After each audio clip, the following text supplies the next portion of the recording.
پاکستان کی تاریخ کا شاید سب سے بڑے اہم کیسوں میں سے ایک کیس، میں تو پاکستان کی تاریخ کا سب سے اہم کیس عمران خان صاحب کے کیس کو کہتا ہوں۔ وہ اس سے بھی زیادہ اہم ہے کیونکہ 6 ججز کا جو کیس ہے، جو ان کا لیٹر ہے جس پہ آج سپریم کورٹ کے محترم جج صاحبان کا سو موٹو نوٹس چل رہا ہے، ہیئرنگ چل رہی ہے، اگر عمران خان صاحب وہ مضبوط سٹینڈ نہ لیتے پاکستان کی عزت، پاکستان کی غیرت، پاکستان کی سلامتی کو بچانے کے لیے، ہو سکتا ہے کہ اس لیول کا تھریٹ نہ آتا ہائی کورٹ کے محترم جج صاحبان کو۔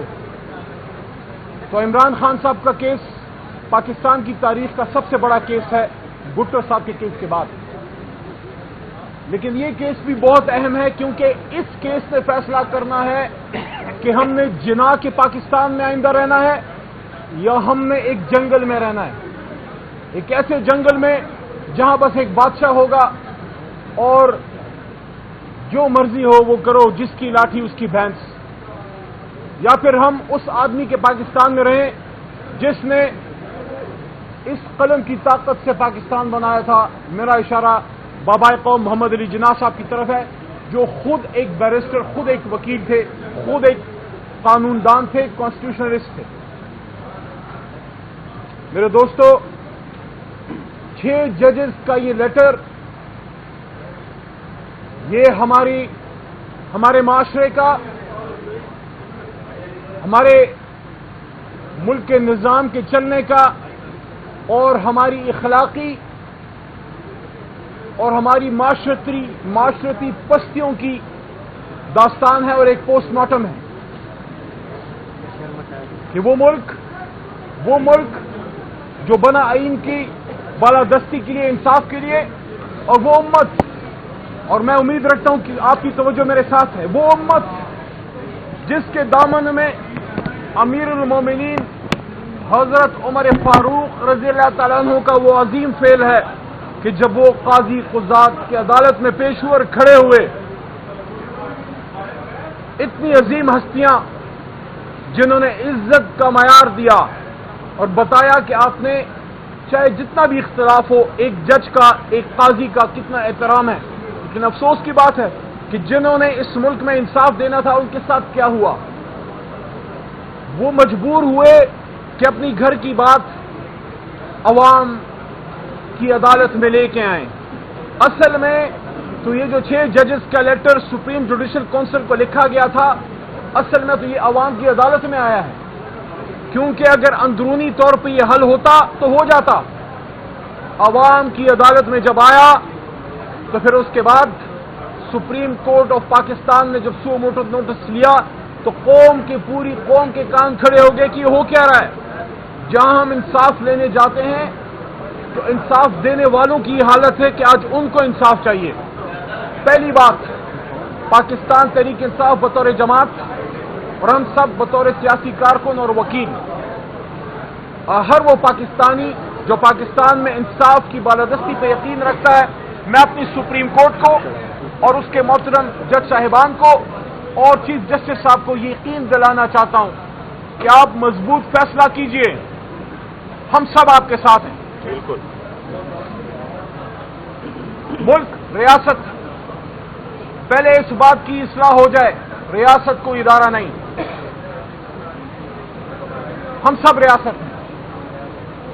کوئی ادارہ یہ کلیم نہ کرے کہ وہ ریاست ہے، ہم سب ریاست ہیں، اور ریاست کی بنیادی اکائیاں ہیں، جوڈیشری ہے، پارلیمان ہے، اور انتظامیہ ہے، حکومت ہے، جس کے سول آرمز بھی ہیں، جس میں قانون کی وزارت ہے، جس میں دفاع کی وزارت ہے، جس میں خارجہ کی وزارت ہے، جس میں زراعت کی وزارت ہے، جس میں سائنس کی وزارت ہے، اور جس میں بہت سی وزارتیں ہیں۔ دفاع کی وزارت کے نیچے آپ کے کچھ ذیلی ادارے آتے ہیں، جس میں پاک فوج ہے، جس میں انٹر سروس انٹیلیجنس ہے، جس میں ایم آئی ہے، اور بہت سے ادارے اور بھی ہوں گے۔ یہ سب پاکستان کے لیے اہم ہے۔ کوئی پاکستانی یہ سوچ بھی نہیں سکتا کہ جوڈیشری نہ رہے اور پاکستان چلے۔ اسی طرح کوئی محب وطن پاکستانی یہ بھی نہیں سوچ سکتا کہ انٹر سروسز انٹیلیجنس نہ رہے اور پاکستان چلتا رہے، یا پاک فوج نہ رہے اور پاکستان چلتا رہے. یہ سب پاکستان کی لازم و ملزوم ہے. باہر سے ایگریشن ہوگی تو فوج کھڑی ہوگی، پیچھے قوم کھڑی ہے. اندر کا دشمن سازشیں بنے گا، دہشت گردی کرے گا خدا نخواستہ، بین الاقوامی سطح پہ ہمارے خلاف ہمارے اندر کے لوگوں کو خدا نخواستہ یوز کرے گا. جو سازشیں کرے گا اس کے خلاف آئی ایس آئی سیسا پلائی ہوئی دیوار کی طرح کھڑی ہوگی، قوم ساتھ کھڑی ہے. اسی طرح اگر عدلیہ نہ رہے تو قوم کہاں جائے؟ قوم کو اگر انصاف نہیں ملے گا پھر اینارکی ہوگی. اور خدا نخواستہ اگر پارلیمان اور انتظامیہ اپنا کردار ادا نہ کرے، یہ ایسا ہی ہے کہ باڈی ہو لیکن اس کا سر نہ ہو. تو ثابت یہ ہوا کہ جس طرح بدن کے لیے سارے اعضاء ضروری ہیں، آنکھ ضروری ہے، کان ضروری ہے، دماغ ضروری ہے، اسی طرح جس طرح ایک گاڑی کے انجن کے لیے سب کل پرزے ضروری ہیں. لیکن جب ایک پرزہ کام خراب کر دے، کسی دوسرے پرزے کا کام کوئی پرزہ نہیں کر سکتا. آنکھ کان کا کام نہیں کر سکتا اور ہاتھ ٹانگوں کی ڈیوٹی نہیں دے سکتی. اسی طرح جب ایک ادارہ اپنے حدود سے تجاوز کرے گا، آپ کا سسٹم ڈس بیلنس ہوگا، اس میں نقصان ہوگا. اور یہی ہوگا جو 6 ججز صاحبان نے آپ کو پوسٹ مارٹم کر کے دے دیا ہے کہ یہ آپ کی پوسٹ مارٹم رپورٹ ہے، یہ آپ کی ایکس رے رپورٹ ہے. عمل کرنا ہے، ملک کو ٹھیک کرنا ہے تو کر لو، نہیں ہے ایسے چل تو ویسے بھی رہا ہے. اب ادارے بذات خود کچھ نہیں ہوتے، ادارے انسانوں سے بنتے ہیں. لیکن انسانوں کا عمل اداروں کی عزت بڑھاتا ہے یا کم کرتا ہے؟ اگر کوئی شخص اس جوڈیشری میں جس کے ہم پروٹیکٹرز ہیں بطور وکیل، میں پہلے وکیل تھا اس کے بعد سیاسی کارکن بنا ہوں. میرے ساتھ عامر ڈوگر صاحب چیف وپ کھڑے ہیں. یہ نسل در نسل سیاست میں، ان کے والد محترم بھی نہیں پارلیمان میں رہے، یہ بچے تھے جو والد صاحب کے ساتھ، یہ کوئی نئی بات نہیں ہے ان کے لیے. لیکن ہم پہلے اس آئین کے پروٹیکٹر ہیں بطور وکیل، پھر سیاسی کارکن ہیں. لیکن اگر اس جوڈیشری میں جسٹس کارنیلیس بھی رہے ہیں، لیکن یہاں کچھ جسٹس منیر صاحبان اللہ سب کی مغفرت فرمائے وہ بھی رہے ہیں، تو کیا کسی غلط جج کے کسی عمل کی وجہ سے جوڈیشری کو بدنام کیا جائے؟ اسی طرح ہم یہ بھی کہتے ہیں اگر حساس ادارے میں سے لوگوں نے تجاوز کیا ہے تو ہم حساس ادارے کا نہیں، لیکن ان لوگوں کا احتساب ہونا چاہیے جن کی وجہ سے ان اداروں پہ حرف آتا ہے. اسی لیے عمران خان صاحب کا یہ مضبوط سٹینڈ ہے. وہ جیل میں اس لیے نہیں بیٹھا کہ اس کو صرف اپنے لیے وزارت عظمیٰ چاہیے. عمران خان آپ سب کے لیے بیٹھا ہے کہ آئین کی بالادستی ہوگی. جس طرح سپریم کورٹ کے ماتھے پہ لکھا ہے، اندر بھی لکھا ہے کہ فحکم بین الناس بالعدل، کہ لوگوں کے بیچ آپ فیصلہ کرو عدل کے ساتھ. اور پارلیمان کے ماتھے پہ لکھا ہے کہ لا الہ الا اللہ محمد رسول اللہ. تو اس کے لیے عمران خان کھڑے ہیں. ہم ایک بار پھر کہنا چاہتے ہیں، سپریم کورٹ کو درخواست کرتے ہیں کہ آپ اس پہ مضبوط فیصلے دیجئے. قوم آپ کو اپنے سر اپنے پلکوں پہ بٹھائے گی. عمران خان صاحب کی پوری تحریک ہی آئین کی بالادستی کے لیے. اور ایک چیز اور بھی محترم چیف جسٹس صاحب سے بصد احترام درخواست ہے، آپ نے شام کو یہاں عدالت لگائی، ہم نے آپ کو ہم نے ستائش کی اور اپریشیٹ کیا کہ جو آپ نے 8 فروری کا الیکشن، اس کے بارے میں آپ نے تاریخی کلمات ادا کیے کہ یہ پتھر پہ لکیر ہے. 8 فروری کو الیکشن ہوگی. میری درخواست ہے محترم چیف جسٹس صاحب سے بطور وکیل، بطور سیاسی کارکن، بطور پاکستانی، کہ صرف الیکشن کرانا اہم نہیں، اس کا صاف شفاف ہونا بھی اہم ہے. جو اس الیکشن میں ہوا، میں بصد احترام عرض کروں گا محترم قاضی فائز عیسیٰ صاحب، یہ آپ کے فیصلے کی خلاف ورزی ہوئی ہے. آپ نے جب فرمایا تھا کہ فری اینڈ فیئر الیکشن پتھر پہ لکیریں ہونا چاہیے، الیکشن تو ہو گیا لیکن فری اینڈ فیئر نہیں تھا.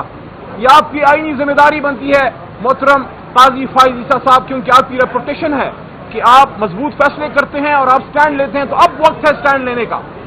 ہمیں اکثر عمران خان صاحب اللہ ان کو زندگی دے، وہ کہتے تھے کہ لیڈر سٹینڈ لے کے بنتا ہے.